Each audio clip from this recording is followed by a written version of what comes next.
Howdy, guys, and welcome to episode 33. It'll be season 3 now of Albert's career.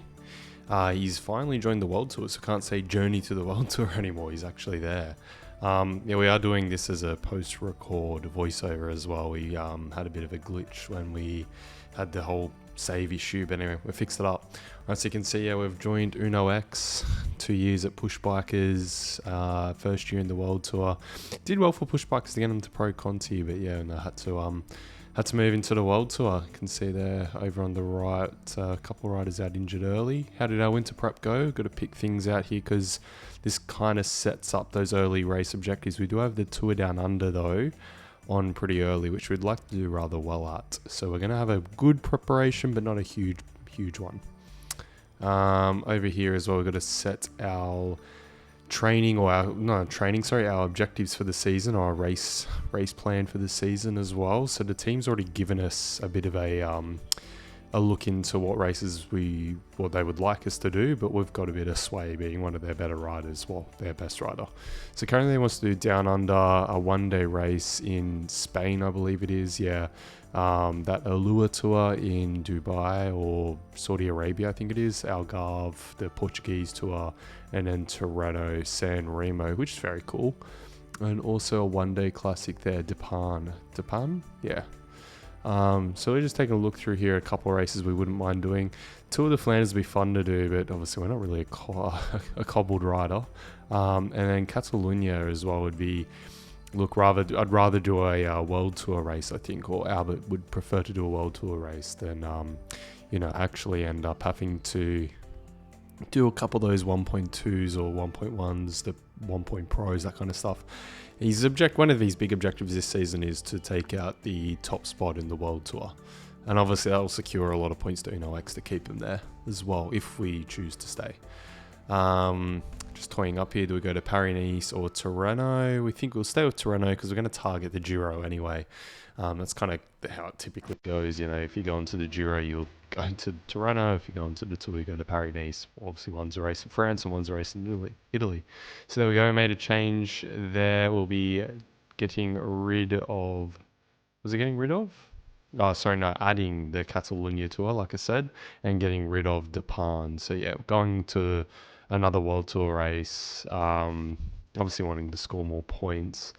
The Allure Tour is actually a rather cool tour. Like I've watched on IRL quite a few times, and it's got some epic scenes. So toying with the idea of still doing it, but to be honest, Algarve is not really. It is a tour that's suited to us, but not really doesn't make much sense for us to go to it. Now we're just deciding on whether we actually do a lure tour or not, but I think we'll stick with it. Take a look at the next quarter now. So we've got the Zulia tour, of Tour of Basque Country, basically. That's a tour that very much will suit us, and it is a world tour race, so may as well keep that. And we've got Flèche Wallonne and Liège, Bastogne Liège. So we're going to go ahead and add Amstel. Of course, we're going to do the full Ardennes Classics. We are being sent to the Giro, pretty exciting. That'll be our first Grand Tour. And that'll probably be our biggest objective of the season, I would say. Although, spoiler alert, later on, we do find out we're going to all 3 tours, which, that's going to be interesting. But anyway, we'll see how that pans out. Alright, just having a bit of a think here. Yeah, we probably don't realistically need to be doing a one-day race directly after the Giro. It doesn't make that much sense, so we'll take that off the plan. And then we'll take a look at the next quarter. We've got the Tour de Suisse here, the German Nationals, and then obviously the Tour de France. And there's a Belgian one-day race, a 2 Pro on the plan as well. Oh no, it's a tour, sorry. 2 Pro is a tour. So just kind of thinking this out, like doing 2 Grand Tours. At this point in time, we're thinking, doing 2 Grand Tours, that's quite a lot of race days. Obviously, Pogacar's trying to do that IRL, and I think he's done it already. By the time this goes out, he will be the Tour champion. So he has done the Giro Tour double, but yeah, it's very hard to do. So we'll definitely take that tour off, that random 2 Pro, but we're also going to get rid of the Tour de Suisse. It's going to be way too many race days, we think. And then, here we go. We find out we're doing the Volta. Yeah, ouch. That's going to be a lot of race days for Engel. And we've already seen before where he's cooked himself in one season from too many race days. But yeah, so we'll have a look at, well, we're deciding basically, we're going to keep it. Why not go to the Volta and see what we can do? And that locks in our plans for the season. We've got a couple World Tour races at the end, Lombardia and that Tour of China as well. So pretty exciting to do. All right, here we go. So we're being offered teammate requests. So we'll jump in and have a look at that, I think. No, not just yet. We're going to do that a bit later. We're going to have a look at our training. That's what we'll do now. So we've obviously got a couple objectives on the season. I think in a moment we're actually going to jump back and take a look at that, because I've realised we need to kind of figure out what our big ones are for the year. We can see we're targeting the Giro and Worlds, not really much else. We're also going to take a bit of a quick look through the our teammates, sorry. So we've got quite a few good riders in here. We've got Noah Klepper, Matthias Sunday, Christian Ecking-Odd, who's very good in the Ardennes, like very punchy rider. Erik Sven Bystrom, Matthias Højgaard, Erend, yeah. Begger Wallen Rasmus, Nordstarter Russell Erik, Iversby Højdeberg Jonas there as well. All Norwegian guys except for Budge. Frederick Devesnes, another Norwegian. This team is from Norway and typically just puts Norwegian guys on there. Floris Van Track there, Albert Philipsen, Orban Spartful, Daniel Void, Holland Johannesson Anders. I think he's not too bad. I think I remember him IRL. Magnus Coulset, Koller Laland Sakras, Ward Hybus, Solsberg Pedersen Rasmus, Stein Friedeham, one of the younger riders. These are all pretty young riders on the team, so hopefully they develop into pretty good riders. You've got Johannes Rulset, Lionel Tamerix, Tord Godsmed. These riders are starting to be a bit more notable as well. We know a bit more about them. Magnus Cort Nielsen, very punchy rider, very good RL. Doing well on the tour actually. Rasmus Tillier. Got Jonas Abrahamsen, the breakout star from the tour this year. Obviously led the KOM class deep into the second week. We got Andrus Lushkensken. I can't pronounce his name right. Soren Warnskod. He's a very strong time trialist and sprinter. Tobias Johannesson, or Holland Tobias Johannesson. Very strong climber as well. Be great support for us. Sam Wells for the Aussie sprinter. And obviously us. And we're taking on Liège, Amstel, Catalunya as well. So it's good that we added that. And then, yeah, the Giro, the TT champs, the road race. And I think that's Il Lombardia. Or it's the Chinese tour at the end. Do we highlight it? I don't think we'd actually do. Oh no, it is. It's Lombardia. Hopefully we're not too cooked at that point. Alright, so we're going to jump in and set our training now for the calendar. Going to be a bit tricky because we do have some big objectives on for the season. We do put on the assistant trainers' recommendations for a little bit just to see what they recommended. But I didn't quite like it. They had us going a bit crap at the Giro and better at the one-day classics. So we're just kind of toying here. Do we peak more in the third week or in the fourth week? The second week, the fourth week. Imagine if Grand Tours were 4 weeks long. Yeah, we decided on the third week and just set some nice rest days there as well. So 3 weeks of rest days straight after the Giro hopefully keeps the fatigue or the tiredness down. And obviously we're going to have a bit of rest days after our couple early season races there. And we also put a rest day on after the tour. At this point, we're trying to figure out what on earth this weekly training system is. We kind of figure out this is why we haven't been able to specialize as a rider. I don't know if I've really touched on it too much yet, but it really limits how much you can actually, upgrade your attributes and evolve your attributes. So we could become a bit of a better cobbled rider yet, basically, but we haven't done any specializations in the training part yet. So 3 seasons in, we're finally going to figure it out.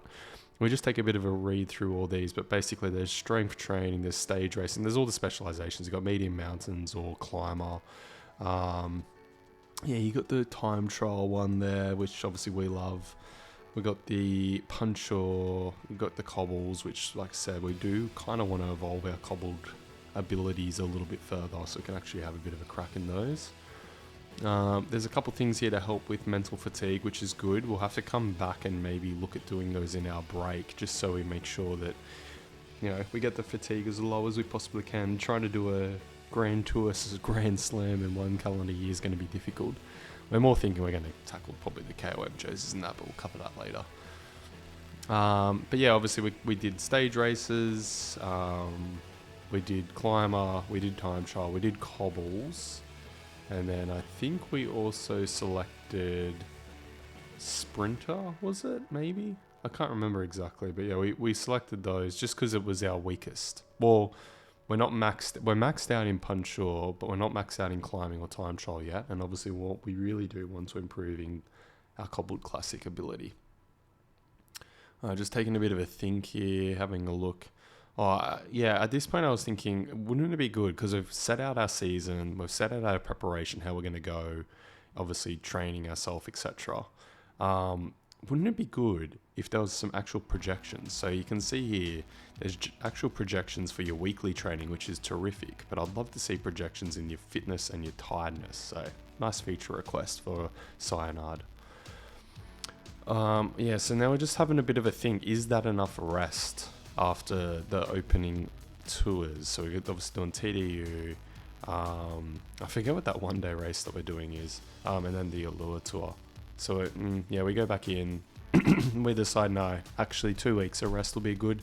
Well, we want to be entering, because that's a huge block, right? We want to be entering that block with 0% in tiredness. And there's enough time to get into semi-good shape for them. Maybe Tirreno won't go that well for us, but Catalunya should be fine. And we actually do throw in one more rest day as well, just in between Tirreno and Catalunya. Look, at the end of the day, we're trying to maybe at least do a Giro tour, maybe Giro Volta double. But yeah, we'll see how we can go. It's going to maybe be a bit of a learning season for that. Alright, now that we've set the objectives, we're going to jump in and actually request our teammates now. So Magnus Corton Nilsson at the Giro, a bit obvious, and then Tobias Johannesson at the Tour as well, a bit obvious. Both are good climbers. We probably don't need as much support at the Giro, so that's why Magnus there. We will take Warren Child there as well for the flat stages. Very strong rider, good time trialist, obviously. And we're just kind of deciding who would be that third rider we would request at the tour, at the Giro, sorry. And we went with Christian Ecking, just for any of those punchier stages or medium mountain stages, which, the Giro tends to have quite a lot of. Without even taking a look at the parcours, you can kind of just assume that. Alright, now we're thinking about a couple of the other races or our other objectives. We have Amstel, Flèche-Wallonne and Liège to think about, and Magnus Cort Nelson is one of our better punchier riders, along with Ecking as well, so we'll be adding him into both of those. Not really worrying about Amstel purely because it's not actually an objective for us, we're just going along to it. Alright, drum roll please, we're going to finally see who took out Star of the Year. Was it us? I don't think so. No. It was Tadej Pogacar from Matteo Jorgensen and Mads Pedersen up there. Probably a pretty worthy top 3, I'd say. Tadej had a very good season. Jorgensen obviously dominated the Volta, and Mads had a very nice season being European road and world road race champion, so very big. We just take a quick flick through all these just to see if there's anything of note. No real changes there. Take a chat through the exploits we're trying to tackle. So we could be doing the Giro Tour double. Pogacar's already done that now, IRL. I'm preemptively saying that. I'll date when this is recorded, but he's got 2 stages left, and I'm pretty sure he's done that. Go into archives, just take a quick look once more at a couple of other things we're going to take on. So major tours in a year, never been done. This is something that Engel's going to target. Maybe Pogacar tries that. IRL, we'll find out. Chris Froome's won every major tour. This is in just your career. So from this generation, Contador, Nibali, and Chris Froome are the only ones that have at least won every Grand Tour. And then Anquetil, Merckx, and I couldn't make out the last name, have done it as well. Grinaldo? I can't say that guy's name right, but him as well. People have won stages in 1 year as well. Sorry, stages in a season. Historical Grand Slam, that's a big one to go for, a real Eddy Merckx kind of category. And then the historical mini slam, so 4 of the 5 majors. Yeah, not much else to note in there. All right, so we jump back in. We'll take a quick look here at the TDU first stage, who's going to go along as well. So you can see that there. But yeah, it looks like a nice, interesting stage around the northern suburbs of Adelaide, and a pretty good team that's going along with us by the looks of things there. Okay, we're going to do something we didn't do last season that I kind of regret that we didn't do. We're going to go ahead and recap all the teams that are in the World Tour, and also see if the pushbikers managed to stay. So we got Alpecin Phoenix here, obviously got Van der Poel, Jasper Phillips in their star too. Not much other changes there. It looks like they got a pretty strong young climber from France, Roman Gregori.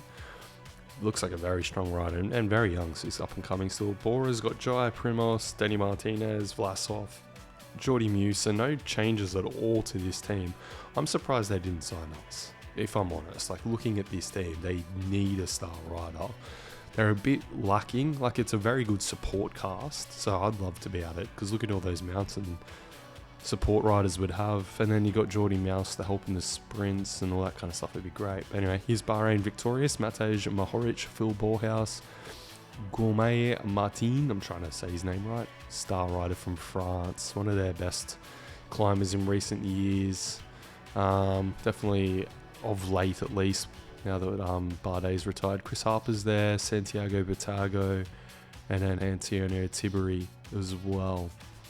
Young Italian climber.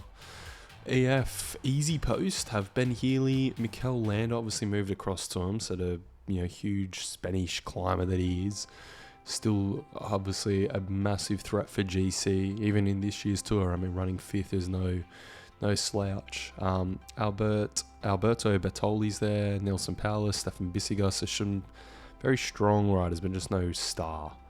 Stefan Kung, Valentin Majoris, David Gadou, Lenny Martinez, young star French rider as well.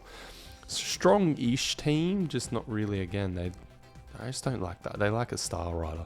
Ineos have Ghana, Carlos Rodriguez, Geraint Thomas, Lawrence Del Plus is there, Egan Bernal. Yeah, it's a good team, but it's just not the same Ineos as we once knew, I guess. Carlos Rodriguez has a very strong mountain ability, though. Just his time trial really lets him down for anything in GC. Oh, they still have Pidcock as well. Intermarché Wanty, they got Luis Menchuiz, I can't say his name right, the South African climber. Majus Michels, Laurent Rex, Biniam Gourmet, who I think he's been done dirty by the rankings in game. His sprint's a bit lower when he is leading the tour sprint class and won 3 stages as well. So yeah, Matteo Riccatelli is the star rider for Israel now, with Stephen Williams, Ethan Vernon, Michael Woods is still there at 39 years of age. Yeah, same as G, he's still at Ineos at 39, and they've still got some ability, they're not just making up numbers. Liddell Trek without Mads. They've got Jonathan Milan now for the sprint, one of the best sprinters in the game with that 84 sprint on him. Just not the most quick off the line at 78 acceleration. They did sign Carapaz from EF. Andrea Bargoli as well. Seems like he's a very strong, punchy hill climber. Theo Gegenhardt is still here. Gegenhardt? Am I saying that name right? Yeah, I think so. Obviously, he won the Giro in lockdown, so he's keen to prove that wasn't a fluke. Sakone is still there as well. Arnaud Dali is still at Lotto Destiny. Pretty cool to see. And then we've got not much else going on here. Maxime Van Gils is there. Leonard Van Haverhart. Victor Campenaerts is still there. What's Movistar up to? So we've got Enrique Mas still on that team. Not much else. David Formolo is there, the Italian climber. Another team just kind of lacking much going on. Quicksteps have Mads. That's kind of their big thing, to revamp their cobbles classics attempts. Tim Merli is there. Obviously, he's a support rider for the cobbles as well. Got strong ability on it. You got Casper Asgren still here as well. So, yeah, very good team for the cobbles. Remco is still here. Julian Alaphilippe. Adam Yates is now here, which is very cool. So it's a bit of a dark horse team, Quickstep. I think they're very strong for the early season classics like the cobbles and maybe even the Ardennes a bit with Remco. But just, yeah, they might go missing in some of the tours. We'll have to wait and see. AG2R, strong climbing team with Felix Gall, Ben O'Connor, Sergio Higuita. But not really too much else going on by the looks of things. Same for Jayco. They got more of a sprint team, or they still have Simon Yates, but he's getting on a little bit. But yeah, this has got Caleb and Groschwagen, so a bit more of a sprint-focused team. Probably taking a look at that in the tour. Jumbo Visma, or Visma Leaselab, we'll try to say the name right this season. Jonas Vingegaard's still there, Jorgensen, Wout van Aert, Sepp Kuss. Have a look at all those stats. They are strong riders. You got 2 stars in Jonas and Jorgensen, and then a great support cast in people like Sepp Kuss and Laporte, Tish Benoot. Thomas Gulag's there. He's a very strong climber from Britain. Ben Tulit's here as well. Yeah, it's just nuts. I mean, the fact that Eduardo Affini's right down at the bottom. Yeah.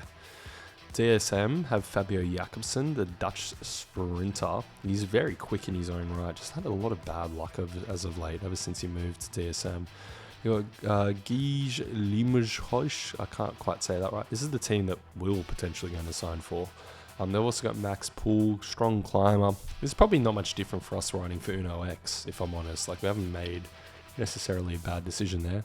And yeah, he's, I would argue, stronger than Jumbo, or on, Visma, or on par with. But yeah, look at Pogacar's stats. He's got an 82 mount, an 84 medium mount, an 82 hill, 78 time trial. That's our biggest competitor. Yao Almeida's still here. You got Isaac Del Toro, Brendan McNulty, Pavel Sivakov, Mark Hirschi, Fred Wright's now here, the bit of a star guy from Britain as well. Juan Ayuso's down there. Like, yeah, it's kind of alarming when Juan Ayuso is all the way like their 7th or 8th best rider.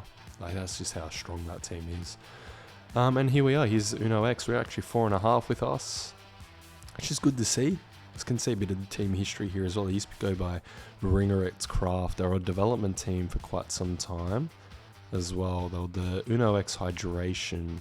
Was it something like that? Norwegian development team is what they were. And then, yeah, in 2020, they moved into the pro ranks. A hell of a season to pick to move into it, but now they're officially in the World Tour. Take a look through Pro Conti, and unfortunately, it looks like the push bikers didn't make it. They lost out on our points and needed it, so slipped back to Continental. And that's been it for this season, guys. Peace out.